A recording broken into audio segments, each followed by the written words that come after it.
Bismillahirrahmanirrahim. Assalamualaikum warahmatullahi wabarakatuh. Bersua dalam berita perdana malam ini, saya Razikin Abdullah dan Sarofizah Mahmud. Berita utama malam ini. Aktiviti anjuran Dewan Bahasa dan Pustaka Brunei menjadi platform mempromosikan bahasa Melayu kepada orang ramai.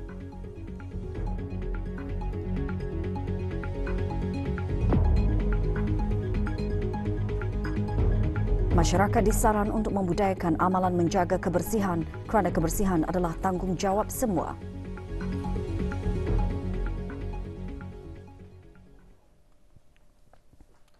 Sifat sabar dan syukur merupakan antara sifat terpuji yang sepatutnya dimiliki oleh setiap mukmin. Terdapat banyak nas-nas Al-Quran dan Sunnah Nabi Muhammad SAW yang menunjukkan kepada perintah untuk bersabar ketika menghadapi musibah dan bersyukur ketika menerima nikmat.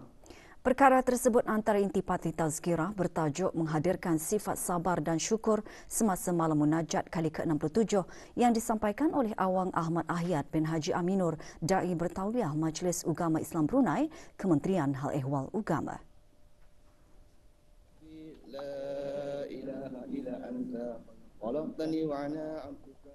Allahumma salli ala Acara disertai oleh Yang Berhormat Pihin Udana Khatib Datuk Paduka Seri Setia, Ustaz Haji Awang Badarudin, bin Pengarah Datuk Paduka Haji Awang Othman, Menteri Hal Ehwal Ugama. Bacaan Saidul Istighfar dan Surah Al-Fatihah diketuai oleh Yang Dimuliakan Pihin Datuk Pekermajaya Major Jeneral Bersara Datuk Paduka Seri Muhammad Tawih bin Abdullah, Penasihat Jawatan Kuasa Takmir Masjid Kampung Perpindahan Serasa. Juga menyertai ahli-ahli jawatan kuasa Takmir Masjid Kampung Perpindahan Serasa, Masjid Omar Ali Saifuddin dan Masjid Jubli Perak Sultan Haji Hasil Bolkiah serta kaki tangan dan para pelajar IBTE Kampus Mechanical Kampung Tungku. Acara juga disemarakkan dengan penyertaan jemaah dari 102 buah masjid termasuk surau dan balai ibadat seluruh negara. Jadi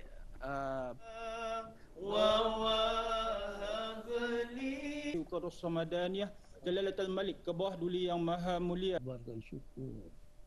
Nah, sebenarnya inilah tinggi-tinggi penghargaan dan terima kasih kepada Kementerian Hal Ehwal Ugama kerana memilih Masjid Al-Masyhur. Dewan Bahasa dan Pustaka melalui bahagian pembinaan dan pengembangan bahasa menganjurkan aktiviti Bandar Kuchria sempena cuti penggal persekolahan. Aktiviti diadakan pagi tadi di bangunan perpustakaan Dewan Bahasa dan Pustaka di Ibu Negara.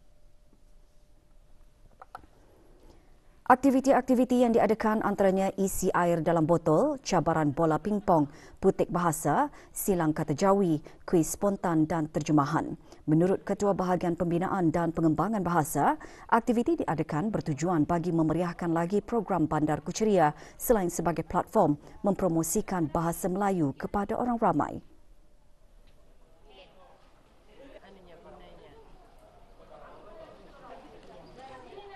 Pendekatan yang kami gunakan adalah mesra pelanggan, yang mana mereka ini didedahkan dengan penggunaan bahasa Melayu yang mudah dengan harapan mereka memahami penggunaan bahasa Melayu yang betul dan benar. Sebab itu ada kegiatan di sini adalah untuk mencantumkan perkataan untuk dijadikan sebuah ayat.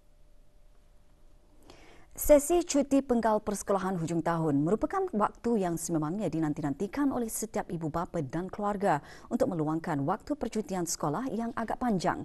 Dalam membuat perancangan tersebut, sudah tentu pelbagai aktiviti yang boleh dimanfaatkan dan dilakukan di sepanjang cuti sekolah, misalnya bersantai dan beriadah bersama keluarga. Tidak hairanlah jika kebanyakan ibu bapa dan penjaga anak-anak juga bercuti bagi mempereratkan lagi hubungan institusi kekeluargaan dengan mengisi setiap detik bersama keluarga tersayang di musim cuti sekolah ini. Di negara ini terdapat banyak tempat menarik yang sememangnya sesuai untuk dijadikan destinasi percutian keluarga yang perlu terus disokong dan dijaga. Di daerah Tutong, antara tempat yang menjadi tumpuan para pengunjung ialah di sekitar Pekan Tutong. Salah satu aktiviti yang diadakan ialah Tutong Bus diadakan sempena Brunei December Festival. Pelbagai jualan serta aktiviti riadah juga diadakan sambil meluangkan masa bersama keluarga.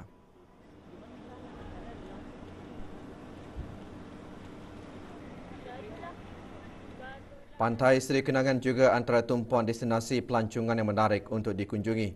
Keseronokan melakukan aktiviti berkelah sambil beriadah bersama keluarga dapat menghilangkan tekanan setelah anak-anak menjalani peperiksaan akhir tahun dengan mengadakan pelbagai aktiviti sihat sambil menikmati suasana keindahan pantai. Dalam masa yang sama dapat memperkenalkan tempat-tempat strategik untuk tarikan pelancong di negara ini.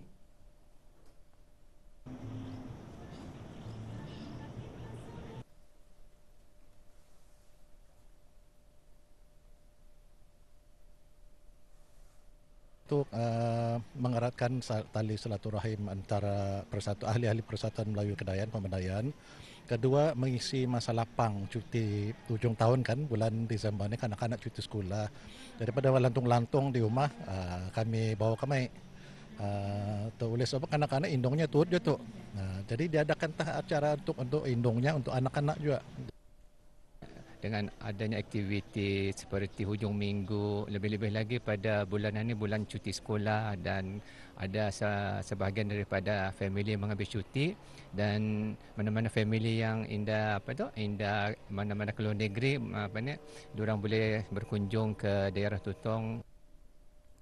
Memilih di Pantai Seri Kenangan ini adalah untuk membawa keluarga atau keluarga sanak saudara berhibur dan berjadah di sini,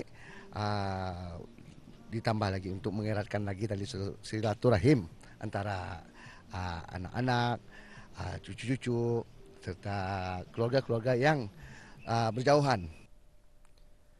Alam sekitar adalah anugerah Allah Subhanahu Wa Taala yang amat bernilai kepada kesejahteraan kehidupan. Justru menjaga kebersihan alam sekitar merupakan tanggungjawab semua. Kerana kebersihan boleh mendatangkan suasana yang tenang dan kesihatan yang terjamin. Aiman Haji Muhammad Amin membawakan laporannya. Alam sekitar yang tidak tercemar memberikan suasana yang selesa dan menyamankan. Ke arah usaha ini, masyarakat disarankan untuk membudayakan amalan menjaga kebersihan dalam semua perkara yang melibatkan diri sendiri, keluarga dan negara. Jika kebersihan alam sekitar tidak dijaga, ia boleh mengakibatkan pelbagai penyakit daripada pembiakan haiwan-haiwan perosak. Kebersihan alam sekitar ini harusnya bermula daripada rumah. Pada pendapat saya, ibu bapa patut mengajar anak-anak mereka supaya tidak camah mata. Dan selain daripada itu, saya juga mengisyorkanlah ibu bapa yang mengajar anak-anak untuk cara membuang sampah yang betul. Dan kalau boleh, sampah-sampah yang boleh diketar semula seperti plastik, besi termasuk tintin yang kosong, dan kertas. Dengan mengamalkan kebersihan dalam kehidupan, negara Brunei Darussalam akan menjadi sebuah negara yang indah, bersih dan bebas dari sebarang penyakit berbahaya. Oleh itu, sama-samalah kita menjaga kebersihan alam sekitar dalam kehidupan seharian, sama ada kebersihan di tempat awam, tempat-tempat persendirian, maupun kebersihan jiwa dan rohani. Aiman Haji Muhammad Amin melaporkan untuk Berita RTV. 3 produk yang dijual di pasaraya didapati mengandungi bahan tidak halal. Ikuti bahan beritanya selepas ini.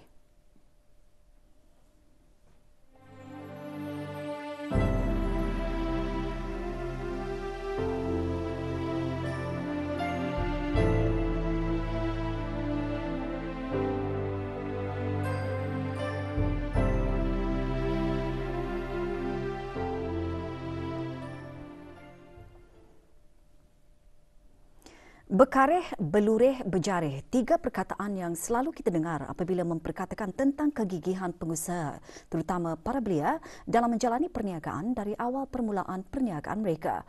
3 perkataan ini juga membuktikan bahawa jika dilakukan dengan betul, gigih dan ikhlas, dicampurkan juga dengan minat akan membuahkan hasil yang memuaskan. Ikuti laporan lanjut bersama Asmah Yatim Haji Metusin. Kegigihan para belia dalam membangunkan perniagaan mereka dibantu dengan sokongan ibu bapa menguatkan lagi semangat mereka untuk tidak mengalah dalam menjalankan perniagaan.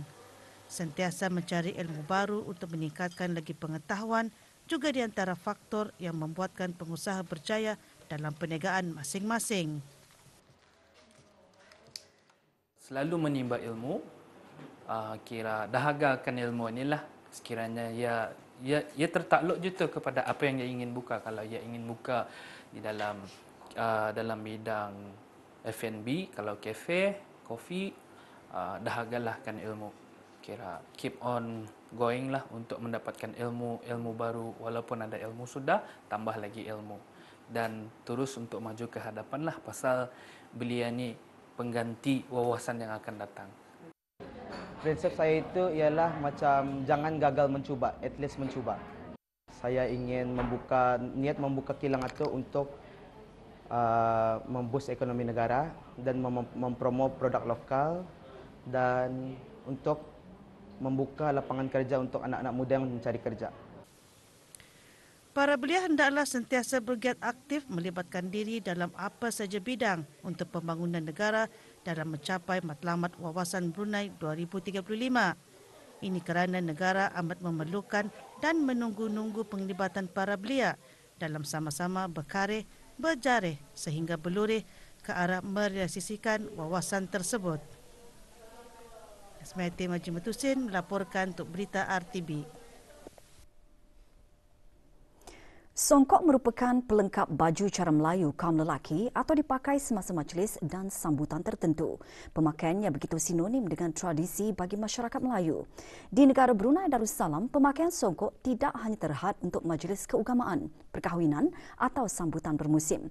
Bahkan ada yang menjadikannya sebagai pakaian harian, contohnya guru dan pelajar. Di samping itu, pemakaian songkok juga sesuai dengan anjuran Islam yang menggalakkan umatnya menutupi bahagian kepala.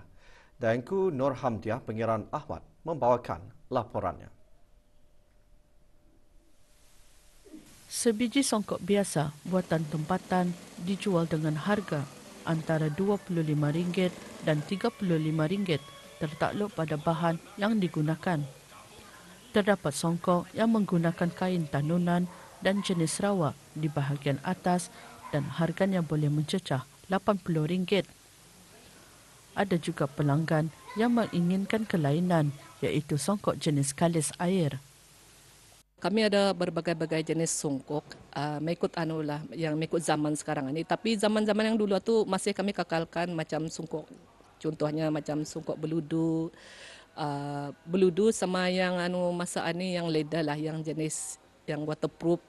Ada kami buat juga. Harganya mengikut kualiti punya kain luarannya. Macam banyaknya yang paling yang paling tinggi kain tanunan. Jenis-jenis songkok mula-mula jenisnya masa dulu macam beludu biasa sama rayun. Ini macam aku mudankan lagi untuknya orang macam tarikan daripada orang ramai lagi. Macam aku buat legenda lah, macam seperti aku bagi tahu dia punya nama macam waterproof, macam kain batik-batik apa tu yang berkilat-kilat yang tu kan, yang berkilat-kilat macam ada bunga-bunga corak-corak apa tu macam tu. Aku tambahkan legenda macam leda LB tu apa tu kan, tu habis sudah tu. Indah lagi ada kan kulihatkan tu habis sudah tu.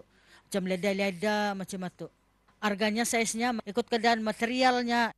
Songkok diperbuat daripada cardboard menggantikan penggunaan kertas, kain baldu dan satin yang dijahit rapi mengikut bentuk, ketinggian dan saiz kepala serta mengikut kesesuaian pengguna.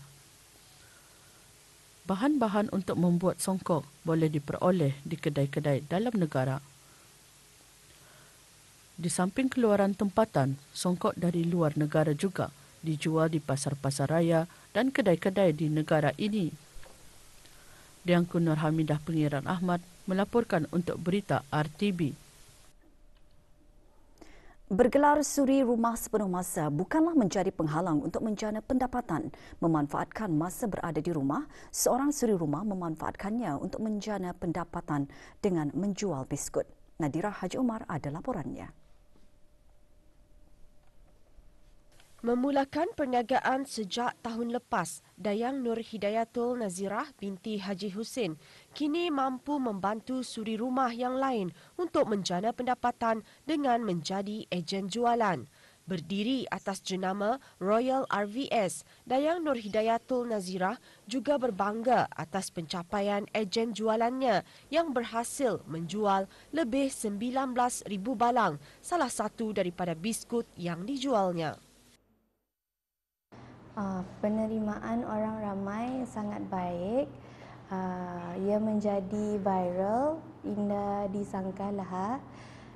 Banyak juga ejen yang mahu menjadi ejen, yang mana Zirah fikir Nada yang mahu jadi ejen Zirah. Tapi Alhamdulillah banyak yang interested untuk menjual. Idea untuk mengambil ejen adalah untuk memberi mereka extra income. Kini, Dayang Nur Hidayatul Nazirah mengembangkan perniagaannya dengan menjual pelbagai jenis kek dan hidangan pencuci mulut.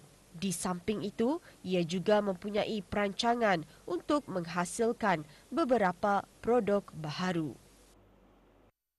Dengan modal 100 ke bawah pun insya-Allah boleh berjaya. Berani untuk mencuba daripada your comfortable space atau Status harian normal baru COVID-19. Satu kes berada dalam kategori 5 iaitu memerlukan rawatan di unit rawatan intensif ICU. Manakala 2 kes berada dalam kategori 4 iaitu memerlukan bantuan oksigen dan di bawah pemantauan rapi. Kementerian Kesihatan memaklumkan 347 kes dilaporkan sembuh dengan 1 kes kematian dilaporkan. Jumlah keseluruhan pemberian 2 dos vaksin COVID-19 bagi kanak-kanak berumur 5 hingga 11 tahun 87.2%, bagi remaja berumur 12 hingga 17 tahun yang mendapat 3 dos vaksin 62.4%. Dan liputan bagi rakyat dan penduduk negara ini yang mendapatkan 3 dos vaksin 79%.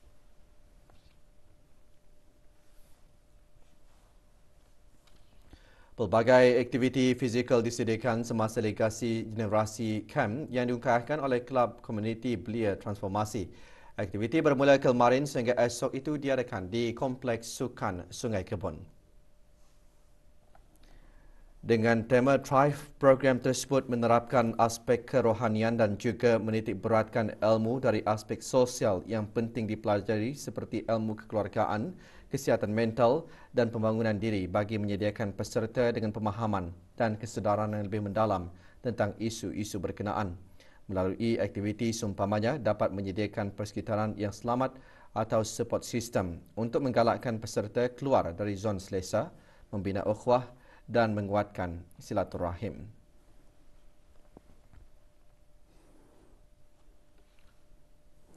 Para pemilik, pengurus, pengusaha, peniaga, pembekal dan pengimport produk di negara ini dinasihatkan supaya sentiasa berwaspada dan lebih peka terhadap produk-produk import yang akan dijual kepada orang ramai dengan memastikan yang halal tidak bercampur dengan yang tidak halal.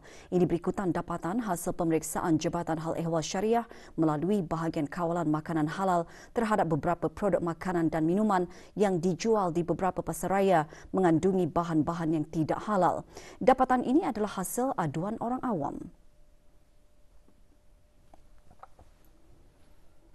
3 produk tersebut ialah blueberry chili blushing, blueberries white wine vinegar, balsamic and roasted garlic vinaigrette praise wine vinegar dan coklat Pralines Excelsior Tradition Amaretto. Bagi menjaga kemaslahatan masyarakat di negara ini, para pemilik premis diarah untuk mengasingkan semua produk tersebut dengan serta-merta di tempat atau ruang non halal section yang tidak terdedah dari penjualan awam. Semua pengimport pasaraya dan kedai di negara ini juga dinasihatkan supaya melakukan tindakan yang sama. Sebarang aduan atau perkongsian mengenai penjualan produk-produk tidak halal secara terbuka di premis-premis perniagaan, hubungi Jabatan Hal Ehwal Syariah melalui bahagian kawalan makanan halal di talian 71662222 atau mana-mana pejabat bahagian kawalan makanan halal di setiap daerah.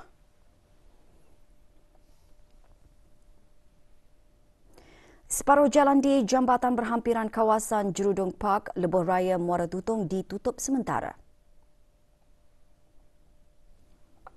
Jabatan Kerja Raya memaklumkan penutupan sementara bermula hari ini 25 Disember hingga 31 Disember 2022 dari pukul 8.30 pagi hingga 5 petang.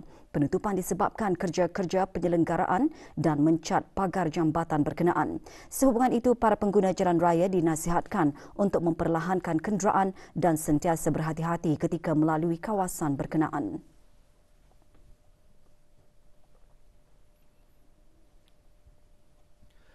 Perlumbaan go-kart Tutong Street Race yang termasuk dalam acara Tutong Bus diadakan sempena Brunei December Festival. Perlumbaan diadakan di Jerdong Park Superkart F1 petang tadi. Majlis penyampaian hadiah disempurnakan oleh Awang Muhammad Sofian bin Haji Basri, pemangku pegawai daerah Tutong. Johan bagi kategori rookie dimenangi oleh Awang Sofian bin Muhammad Said. Manakala Johan bagi kategori senior dimenangi oleh Awang Naim bin Haji Harith. Perlumbaan dianjurkan oleh Jabatan Daerah Tutong dengan kerjasama Jabatan Bandaran Tutong dan Badan Kemajuan dan Kreatif Daerah Tutong serta dikendalikan oleh Persatuan Go-Kart Brunei Darussalam dengan kerjasama AIZ Event Management dan Jerdong Park Playground.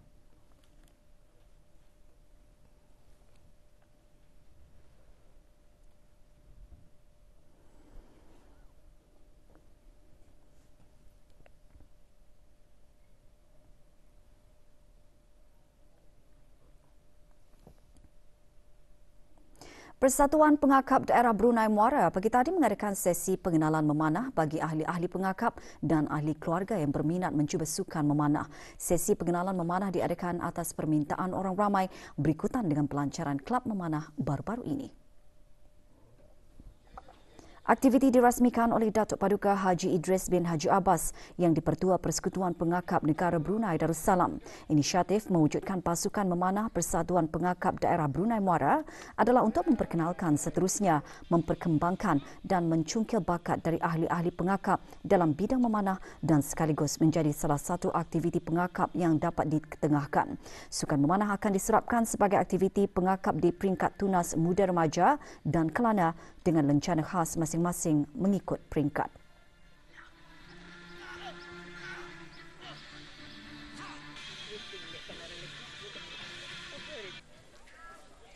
Pernah dibuat pernyataan apa?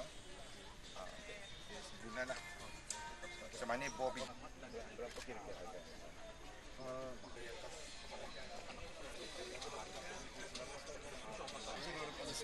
Ada.